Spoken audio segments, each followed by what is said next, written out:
আসসালামু আলাইকুম। গো বছরের সঙ্গে সময় কাটাচ্ছেন নরেন্দ্র মোদী।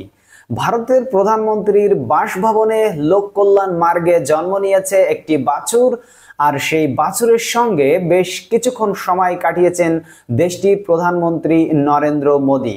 চুমু খেয়েছেন কপালে, দিয়েছেন আদর। সামাজিক যোগাযোগ মাধ্যম এক্সে, বর্তমানে এক্স আগের টুইটারে, বাছুর নিয়ে কাটানো সময়ের ছবি ও ভিডিও শেয়ার করেন তিনি।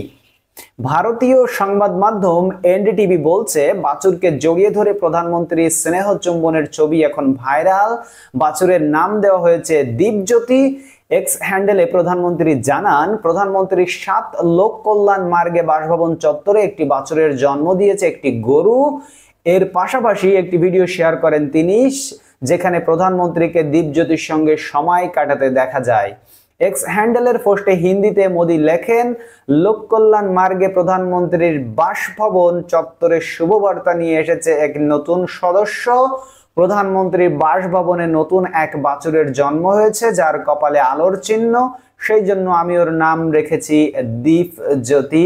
বন্ধুরা, আপনারা আপনাদের মূল্যবান মতামত কমেন্ট বক্সে জানাতে ভুলবেন না। দেখা হবে অন্য কোনো ভিডিওতে অন্য কোনো খবর নিয়ে, ইন্টারেস্টিং খবর নিয়ে।